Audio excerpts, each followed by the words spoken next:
are not Liberty Grove home people.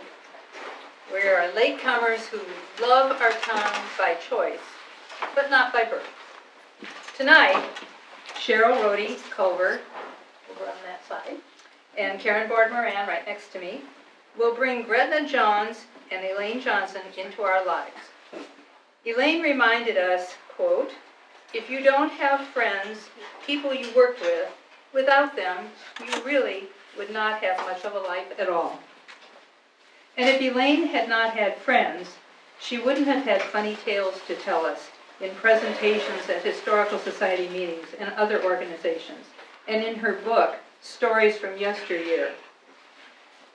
By the way, her book is available tonight for $15, as well as copies of Newkirk's 1987 DC Fish Boil for $10.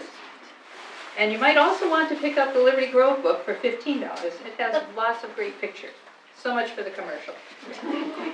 With the help of these books, the 1986 DC Door County Almanac number 3 on fishing, newspapers of the time, and information from family, we can revisit the past. And now, sit back for the tale of a 60-year adventure with Gretna and Elaine, the first Door County women to learn how to set and lift net.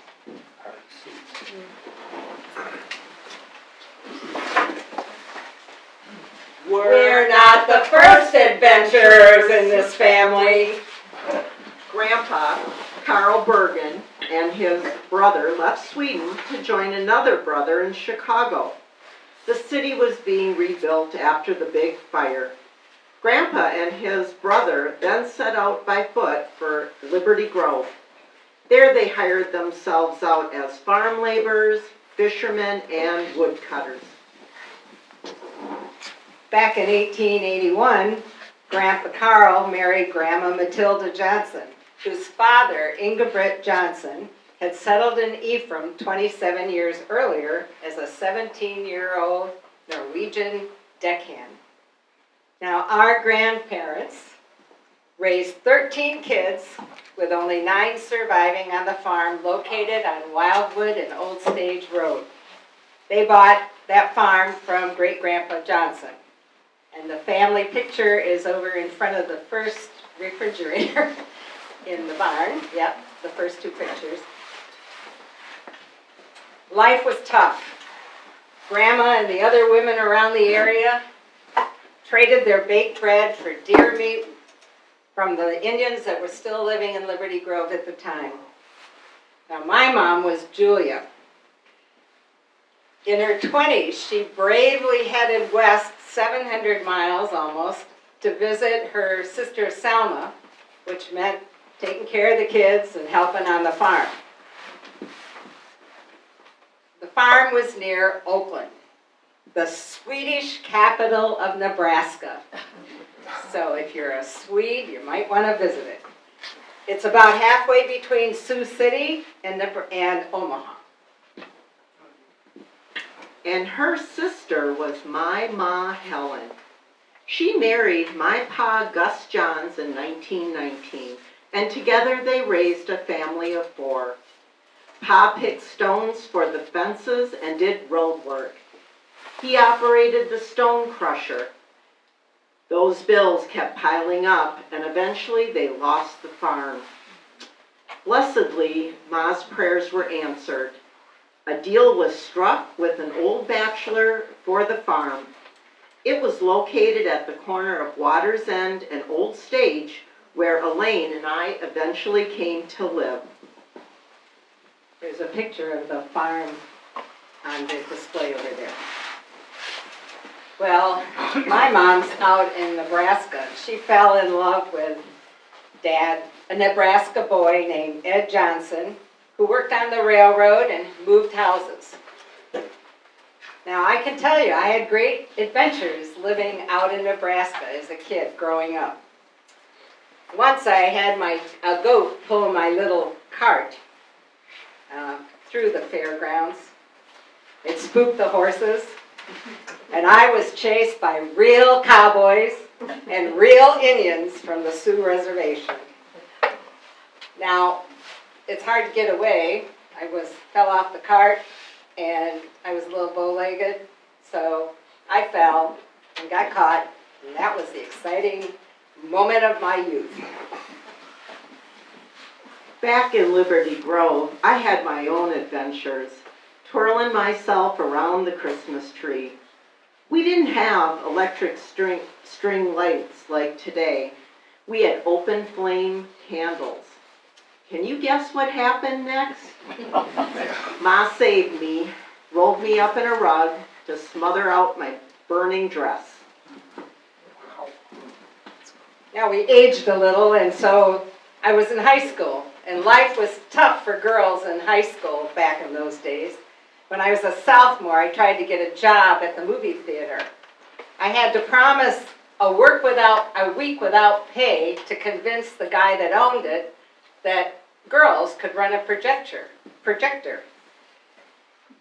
When I graduated in 1944, I liked working with equipment.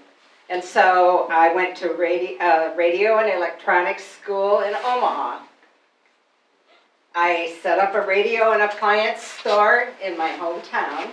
We all know it's the Swedish capital of Nebraska, right? And I even had a contract with Maytag.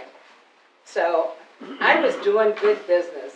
But you know, big brothers, how many people have big brothers? Well, my brother came home from the Navy, and he said, "You're doing great. How about if we have a tavern in the front of your appliance shop?" And I was doing good business, and that didn't sound like such a good deal. Well, people called me Peg in those days. So the name of the tavern was Peg's Tavern. And I continued to service my customers needing electronic help in the back room. Now, you can guess who was better working the tavern. My brother was not as good as I was with the customers. So one day he went out and he bought a 40-acre farm. What do I want with a 40-acre farm? And then he went and bought a hotel. During the Depression, I went to Wildwood School, then Wildwood for 2 years of high school. Gibraltar is where I finished up. That's all they offered back then. You can see my graduation picture right over there. Everybody in my family worked out. Ma picked potatoes, scraped mink pelts, hung wallpaper, and cleaned other people's homes. We all picked cherries back then. 9-pound pail, 20 cents. Already hot and sweaty, we kids would ride our bikes to Sand Bay to wash off all that sticky cherry juice from our bodies. Like many area kids right out of high school, my sister and I headed to Chicago to find work. It wasn't long before I returned back to Sister Bay to work at the Wilkie's grocery store. You know, our Nebraska family and Aunt Selma's family enjoyed occasional visits from our cousins and our aunts and uncles from Wisconsin. They'd visit back and forth. I was in the tavern business, as you all know, and I was too young to be doing that at 20.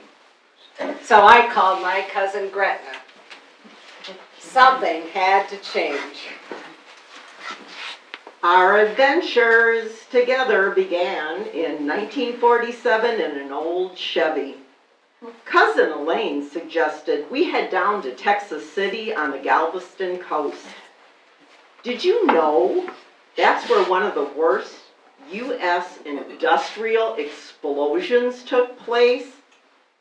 What was she thinking? 2 girls in their 20s, let's go see the USA. Well, I thought there'd be work there. So we were down in Texas. We were down to $11. And so where do? You go home. So we headed to Nebraska. Gas was 20 cents a gallon. And that car that we had, it used as much gas and oil. It used gas and oil in equal amounts. So we were nervous. And fearing the worst, we drove straight back to Nebraska with never turning the car off. We were afraid what was going to happen. We almost made it to Mom and Dad's, and then we had to walk. And luckily my brother-in-law, Selma's husband, fixed it, but we were still dead broke. So, we headed over to Swanson's. There we boned chickens. Later, we found cleaner work at the Nebraska Ordnance Plant. There we packed missiles during the Korean conflict. And then Elaine opened her big mouth. Well, I had to represent the workers that were having a problem about the baler, you know, wouldn't you help? The problem was Gretna and I got punished. I decided then and there that I would never be spokesman again until I met the Liberty Grove Historical Society. Luckily, we found a 10-hour day job at the Swift Packing Company in Sioux City. That is, until it slowed down for summer. Now you can guess where we headed next, harvesting the bounty of Door County. Yes, we're finally getting to the fishtails. We learned how to corral those fish right out of the Green Bay waters. That's about the time people started calling us the girls.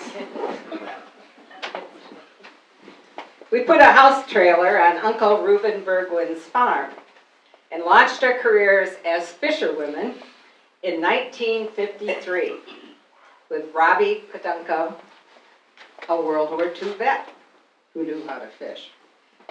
There was herring, perch, sturgeon, chubs, lawyers, and whitefish, just sitting there for the taking out in the Green Bay. But we had to learn the game. We didn't know how to do it. And so Robbie taught us how to set the nets, run the lifter, pick the perch, and dress them to eat. But it's a man's world. What are we going to do? We sent Robbie to Washington Island to buy nets from a man going out of business. We feared he'd never sell to women. Robbie, he'd remind us how to pick perch. You couldn't leave those fish hanging by the gills in the nets too long or they'd go bad or die. We checked those nets daily. All that work, and it still didn't pay the bills at 50 cents a pound. So, Gret returned to her one of her previous jobs as a rockette at night.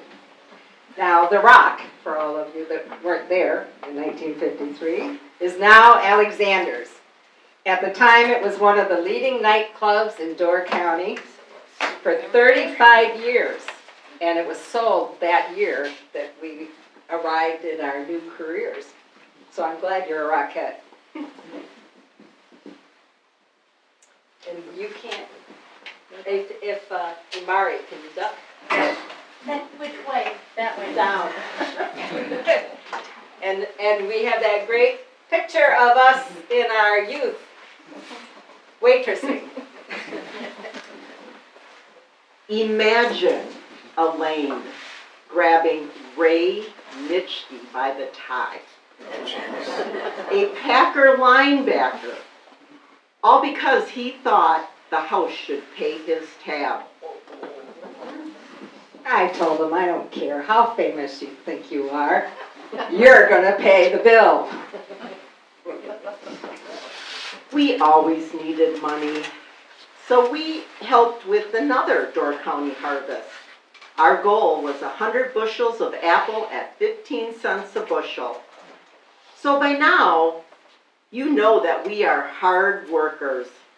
However, Carol Newman's little daughter Elizabeth emptied our bushel baskets as fast as we could fill them. She even ate our apple pie meant for our lunch. So we had to be successful fisherwomen. We decided that we could better handle the weight of the nets and the fish boxes. There's a fish box over by Dave in the corner. If we cut them in half. So we cut that's not cut in half, that's a full size. So we cut them in half, and then we took our net and we cut it in half so it was only 600 feet long. So we could handle it. And next we're going to pick more stuff? No, we're going to fish. Can you keep a secret? We tried gill net fishing without a license. So Elaine bought a speedboat from Al Johnson, which she turned into a fishing boat. And we were all geared up and raring to go, but Elaine accidentally hit reverse.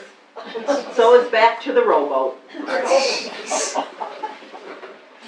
Next, we borrowed a 14-foot skiff with a 5-horse outboard from cousin Melvin Knudsen, who we called Corny. We motored out from Corny's dock over on Beach Road to the northwest corner of Sister Shoals. We'd cut the motor, set the nets, and one of us would row. Me. Gret would feed the net into the water. You know, those big boys, they have cotton nets that they could boil to kill the algae and prevent deterioration, but we had to treat ours with lime. My hands were killed by that lime. Throw in a stone, tie a knot at the bridle with the net.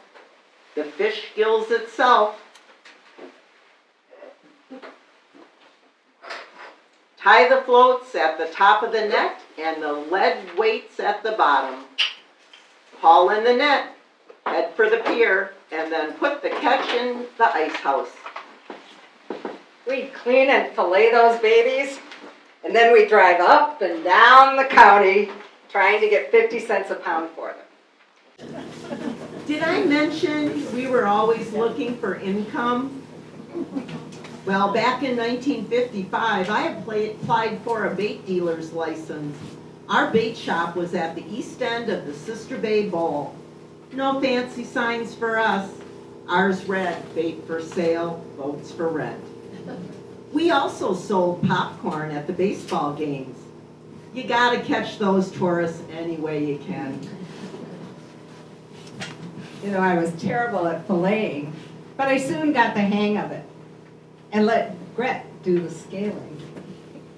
She often was covered in the reflective glory of scales. You want to show them your scaling knife? Ooh, that's for chubs. And she used it. Gret was also a great salesperson, you know. She went from door to door making 10 cents a perch fillet. But in the fall of 1958, she went to see your mom. Her mom, Barb Zekin's mom, was Duffy, Doris Paul. And Gretna gave her a deal. She offered perch fry for Hillside if she'd buy she wanted her to buy 10 pounds to try it out. Duffy said, no way, I only want 5 pounds. So Ken followed Gretna out, and he said, give her 10. They had just remodeled the hillside and opened a dining room.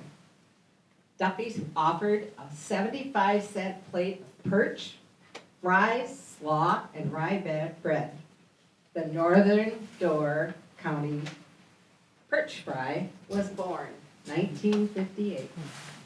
Thanks to you. At their peak, Duffy was using 70 pounds of perch a week. Al Johnson started buying our fish along with Voight's, where the Mink River Basin is now. So Gret is a great partner, except she makes me roll. Why am I doing the dirty work?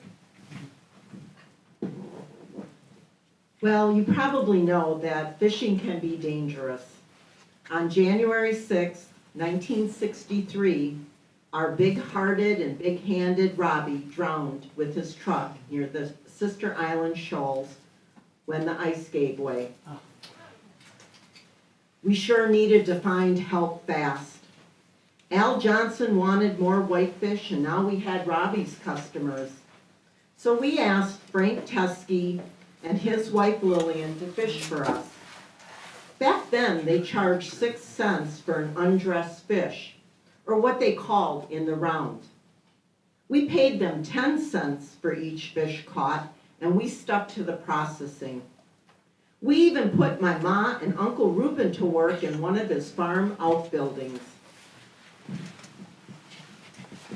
Now, without husbands, we had to make our own way, by our choice, and Robbie was a confirmed bachelor like us. So we fished until winter came and then headed, where else? St. Petersburg, Florida. We picked strawberries in the Carolinas on the way down. No fools us. Until our friend Al Johnson needed help, and we headed back north. We were friends for life with that Swede. Now, you know we're traveling girls, and we always wanted to go to California. That was part of the plan, so we worked at a garage to learn how to overhaul our old Plymouth in the 60s. We headed west. We got lost in the hills of Arkansas, saw a little bit more of Arkansas than we planned. We went out to Arizona and panned for gold at Mystery Mountain. We made it to California. And, you know, we always saved one of our paychecks every time because you never know when a deal's going to come along. And that's when we heard about Al Mickelson selling his store on the border of Liberty Grove and Sister Bay. Well, you know who I called? I called my brother and said, sell that hotel and give me part of my profits. We headed home in 1966, and we bought the store from Floyd Rohde, a relative of Cheryl's. Now we had to name it something different because, you know, we're the girls. So over behind all those people is our new sign, and the person that won the contest to name our market, the Beach Road Market, was a Liberty Grove Historical Society member, Joyce Cherney. And today, you can all visit our store that is now the Door County Ice Cream Factory and Sandwich Shop. So I hope you get a chance to see our original sign. The current owner, Todd Frizzoni, donated that to the Historical Society. Well, we kept fishing right along with keeping shop. We started holding benefit fish boils too. One of those benefits was for Steve Combs. He had fallen from a silo. We also raised money to light the baseball field and for Scandia. We had plenty of fun. Back in the 70s, Elaine played softball for AC Tap. Her pitching arm went right along with her sales pitch. When the Sister Bay Bowl turned their dance hall into a bowling alley, our bowling team rocked. Within a month of buying that market, we had some problems. Luckily, Gret's previous owner, Gracie Wilkie, stormed into the market one day, slapped the clothesline on the door, and said, "You girls need to reorganize this like a grocery store." And we did it in a day. Then George Jitsky saved me and our poor customers from my amateur butchering. We served cuts of meat that nobody had ever heard of. So he offered to rent our meat department, and he filled the whole 12-foot case. And with the help of our friends, We grossed $250,000 that first year. Now, we have nice customers, and despite them, they come and sing along with our player piano in our apartment at the store. After an hour and a half, I stopped pumping and said, "I gotta shop!" Rang the store, and I kept cleaning those fish. We still sold our butterfly filleted fish. And in May of 1974, we sold the store and focused on those fish. We upgraded our fish business from net setting and lifting to processing again. Our Northern Light Fish and Roe Company sold perch and whitefish locally. We also sold caviar to the kosher market in Chicago, which also exported them to Sweden. Our biggest fish tale is no laughing matter. With the opening of the St. Lawrence Seaway, whitefish and trout were attacked by the eel-like parasitic lamprey. You may have heard about that. It changed a lot of things for the fishermen, but luckily for us, the perch were still plentiful.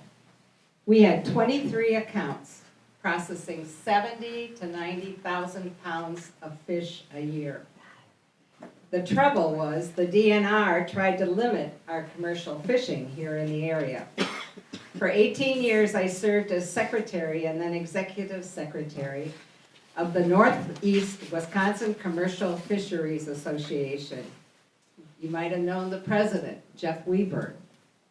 Now, Jeff also worked closely with us at the J&M Fishery up at Weberg Dock, up in Gills Rock, that you can learn about next month at the next meeting.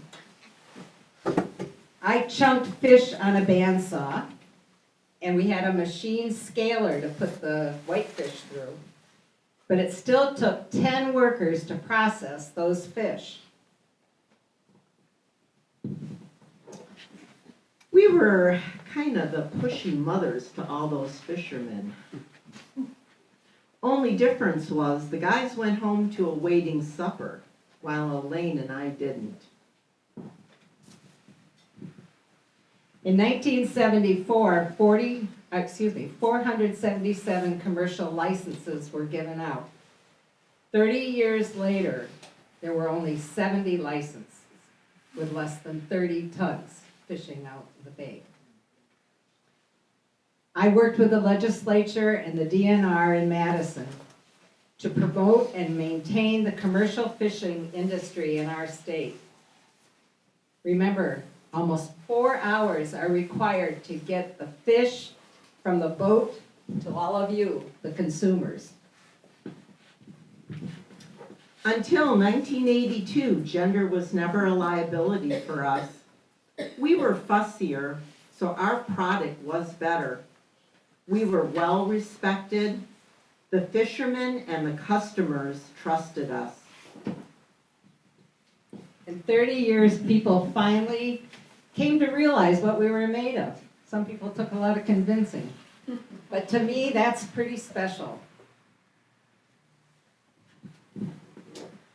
I could never get the thick, stinky alewives and the diesel smell out of our boat. But somehow Elaine could. Every year we talked about retirement. We talked. We thought we were indispensable, you know? What would happen to Swede Johnson? He can't just sell Swedish pancakes. In 2000, we sold our fish processing business and thought we were finally retired. And then along came Rita Mayworn, the Liberty Grove Historical Society treasurer, with her cheesecake, and a letter from Marilyn Bansoff, the president of the organization, asking us to raise funds for the Liberty Grove Historical Society. They were a slick bunch of girls and guys. I tried quitting, but they put me back to work. We served 300 plates at $8 a plate in 2003, and the next year we doubled the quantity, and we only increased the price $1. Thanks to everyone working hard to make Russell and Virginia Hansen's offer on their farm to the society good. It was amazing.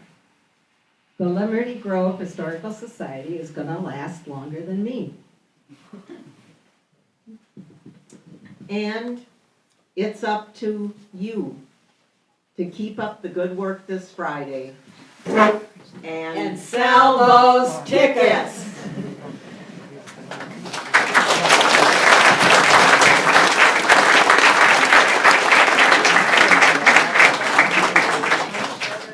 Well, thank you, ladies, for bringing the girl's story to life.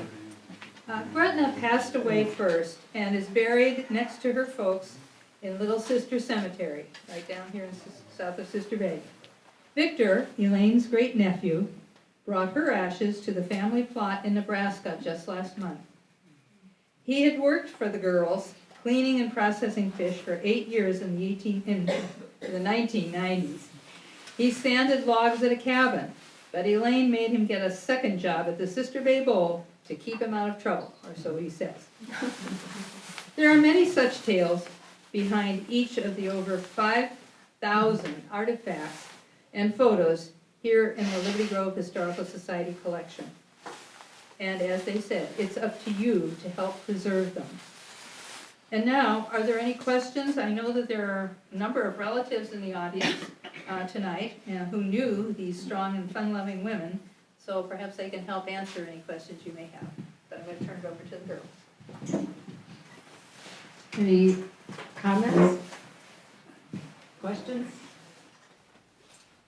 I think it's fascinating, the miles that these women put on, bravely going in these cars. I couldn't find an exact number of miles we had to walk after our car stopped. I think it was like 30 miles when the car broke down. And they were gutsy. They learned how to overhaul that Plymouth, and they did everything except one thing, and I, as a reenactor, didn't understand it, so I never spent any time in the garage. But how brave, how exciting. And they brought a lot of joy to everybody in this room when they were alive. I've heard funny stories about how they helped other kids and parents and along the way. And there's their fish boil get up with all the different baskets. And her mission, after running out of fish at a fundraiser, I think it was for Al Johnson, they ran out of fish, and she said, I will never run out of fish again. I will always be ready to sell 670 plates.